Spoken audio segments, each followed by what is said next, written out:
Aujourd'hui, voici comment faire un plan pour une chambre d'enfant avec des idées pour la meubler. Si vous êtes abonné à ma chaîne, vous avez peut-être vu mon projet de modification de l'étage d'une maison sous comble. Le lien est dans la description. Des clients m'ont contacté pour cette mission et nous avons vu que le projet est réalisable. J'ai même trouvé la meilleure solution avec un budget, des travaux et des désagréments optimisés et minimum. Et aujourd'hui, nous allons meubler les chambres des enfants de plusieurs façons. Ainsi, les clients verront les possibilités d'aménagement pour encore plus valider ma proposition et mes plans. La suite après ça. Hello les archinautes, bienvenue sur Dessiner un plan. Ici je vous apprends à dessiner des plans à la main levée et à la règle, c'est comme sur ordinateur. Je suis Raphaël, diplômé archi avec 20 ans d'expérience. Abonnez-vous pour ne manquer aucun tuto. Restez bien jusqu'à la fin car je vous dévoilerai un bonus. Mais à vos crayons, prêts, dessinez. On a deux chambres d'enfants à meubler et une salle de jeu bureau. Alors ce sont des enfants en bas âge, mais avec un lit quand même, une place classique.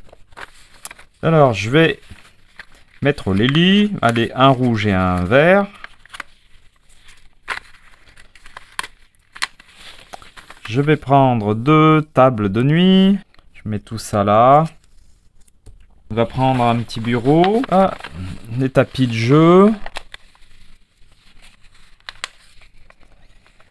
Un grand tapis pour enfants. Et puis, peut-être des armoires. Alors, pas les grandes armoires, mais les armoires de porte. Hop. Pas de fauteuil. On va prendre une chaise bleue. Puis une marron. Pour les bureaux, je n'ai pas de bureau d'enfant. Je vais peut-être plutôt prendre ça. Là, c'est une commode avec un livre dessus, donc ça le fera, hein, je pense. Hop, et hop, deux petits bureaux. Bien. Alors, je mesure mes lits. Là, on a bien un lit qui fait 2,10 m. Bon, bah, c'est avec la couette. Je vais quand même le raboter. Hop. Je pense que celui-là, c'est pareil. En fait, c'est la couette qui dépasse, qui fait... Et le total fait 2,10 m. Parce que j'avais dit... Où est-ce qu'on peut mettre le lit? On va voir. Là, on a deux possibilités. Soit on le met ici. Il faudra bien faire attention à la porte, là. Ou soit on le met là. Je pense que c'est mieux comme ça. Voilà.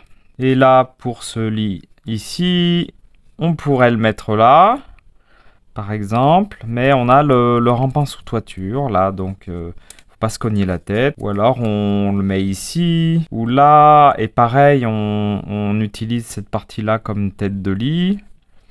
Ou alors ici. Bah, c'est pas grave, on va faire comme ça. Alors, je crois qu'on a 1,40 m environ par là de hauteur. Alors, on peut très bien aussi mettre le lit ici. On ne risque pas de se cogner la tête. Petite table de nuit. Une ici. Une ici. Un bureau.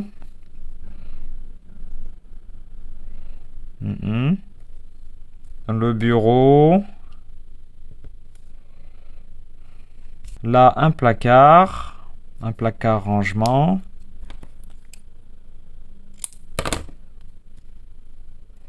Donc, pas besoin d'armoire ici. Bah là, on va mettre une armoire ici. Je découpe les portes parce qu'on a l'impression... Enfin, on a l'impression que ça va pas passer avec cette porte. Voilà. Bon, faut bien différencier les deux couleurs, là. Bah, toc. On peut mettre un tapis de jeu ici. C'est un jeu au sol pour jouer aux voitures. La petite chaise. Hop là.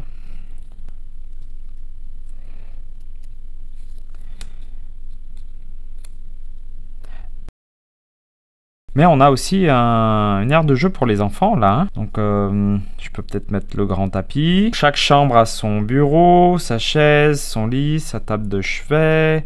Et puis aussi son rangement armoire. Et là, je pense que c'est pareil que dans la chambre pour les parents. Où j'ai fait ça. Tout le tour, j'ai mis des meubles bas. Et avec une bande d'éclairage LED sur le bord pour éclairer la pente de la toiture. Et ça donne un espace un peu plus grand. On peut varier aussi en P en deux. Par exemple, ici, le long, comme il y a le lit, bah, on a le choix. Ça peut être bien aussi d'avoir un plan de travail là. Jusqu'à une hauteur de 70 cm par rapport au lit, on peut mettre pas mal de choses, des livres, mais on va varier les plaisirs.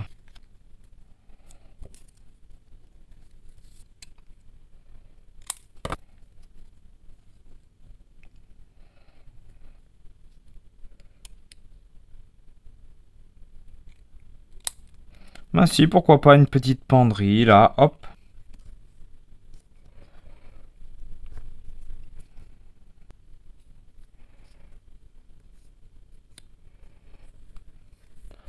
Donc ici dans la salle de jeu des enfants, en fait, on pourra avoir plein de coffres à jouer, des rangements, des bibliothèques. Vraiment, c'est un espace à eux. Et une fois qu'ils seront adultes, on pourra y mettre aussi leur bureau hein, ou un endroit pour l'ordinateur. Juste pour faire sympa, je vais ajouter un petit coffre à jouets ici. Finalement, j'aime bien cette idée de plan de travail sur toute la longueur d'un meuble qui fait environ 70, moins d'1 mètre en tout cas. Avec cet éclairage, ça peut vraiment donner une ambiance très cocooning, sympa, qui inspire le calme, le repos. Bon, et puis du coup, ici, on va y mettre une penderie. Hop là. En fait, c'est comme si je faisais un plan pour plus tard, quand ils seront adolescents aussi.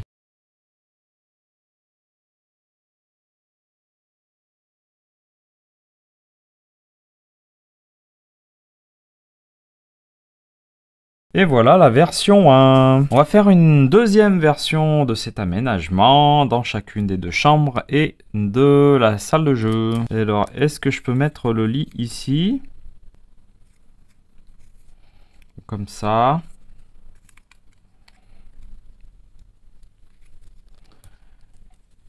Bon, il se peut qu'on puisse mettre le lit comme ça, voilà, à vérifier par rapport à la porte une fois sur place. Et puis, bien à faire attention pendant les travaux pour pouvoir mettre suffisamment de place ici pour poser le lit dans ce sens-là. L'armoire, on va la laisser là. Le bureau, je peux pas vraiment le mettre là parce que ça va gêner la penderie. Sauf si la penderie est dedans. Je veux quand même garder ici la petite table de nuit, c'est utile. Donc voilà, c'est peut-être tout ce qu'on fera pour cette chambre. On pourrait dire que l'idée c'est aussi de changer de place surtout le lit. Voyons voir. Alors on a dit qu'on ne pouvait pas vraiment l'installer là. Mais on peut peut-être le mettre dans ce sens, là aussi. Ça peut changer. Et puis donc la table de nuit à côté. Là on a déjà un rangement, donc on ne va pas ajouter une armoire supplémentaire. On a déjà assez de rangement dans cette chambre. Là c'est intéressant vraiment d'avoir un plan de travail qui est bas parce que comme on a un Velux, ça veut dire que vous voyez on aurait fait comme là en fait pour les rangements. Il aurait fallu arrêter les rangements de part et d'autre du Velux. Ah oui, donc il nous reste le bureau et le bureau à ce moment-là. Soit on le met là avec la chaise, soit on met le bureau là. Hop, avec la chaise. Ce qui permet, par exemple, d'avoir ici un espace de jeu plus grand. Hop là. Un plus rectangulaire. Et puis j'ai dit que j'allais changer ça en rangement qui va jusqu'au rampant de la toiture. Donc hop, une petite coupure là.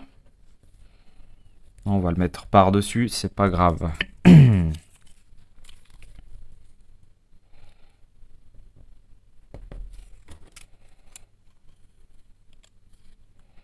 C'est pratique ces bandes finalement, je les découpe à la bonne longueur. Et hop là, voilà, c'est fait. Donc là, c'est des placards sous la toiture. Ici, c'est plutôt un meuble bas. Et là, on va faire pareil. Donc on va garder le meuble bas ici parce que c'est pratique pour le Velux. On va mettre des meubles de rangement comme j'ai fait ici. Vous voyez, je mets des petits bouts de pâte à fixe dessous pour que ça tienne et puis après comme ça je vais pouvoir scanner mon plan. Hop là.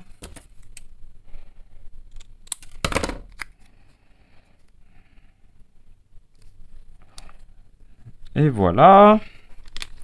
Mais pourquoi pas finalement le tapis de jeu, je vais l'enlever parce que ça embrouille un peu l'esprit. Et là finalement on peut peut-être mettre un bureau en fait. Vous voyez? Hop là. J'en profite.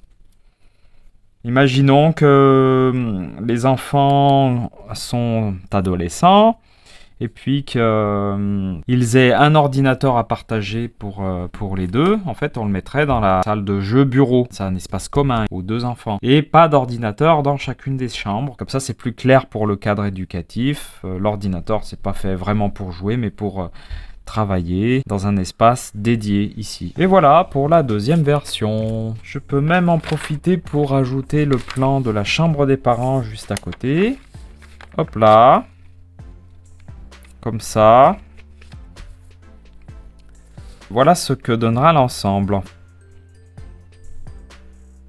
C'est même plus clair à la caméra que sur mon plan de travail. Et voilà. Récapitulatif et prochain tuto. Attendez, il reste le bonus. Bravo et merci mes archinautes d'avoir lu jusqu'au bout ma vidéo article sur comment faire un plan pour une chambre d'enfant avec des idées pour la meubler. Peut-être que ça vous a donné des idées pour la chambre de vos enfants ou que vous en savez plus pour dessiner vos plans de chambre d'enfant. Dites-le moi dans les commentaires, j'en serais ravi. Et si vous êtes en train d'apprendre à dessiner des plans, j'espère que cela vous a aidé à progresser. Voici maintenant le bonus. Devinez ce que c'est? Il est dans mon article de blog et vous pouvez le télécharger et l'imprimer. Le lien est dans la description. C'est la planche de mobilier à découper que j'ai utilisée dans le tuto. C'est pour vous amuser à meubler votre plan à l'échelle 1/50e avec vos enfants. Pour être efficace et rapide. Et pour l'imprimer, faites-le bien à l'échelle 100% sur votre pilote d'impression pour qu'il soit bien à l'échelle 1/50e comme votre plan. Puis vérifiez s'il est en mesurant avec une règle les deux échelles graphiques sur les côtés. C'est fini, alors à bientôt. Dessinez de beaux plans. C'était Raphaël de la chaîne et du blog Dessiner un plan comme un pro.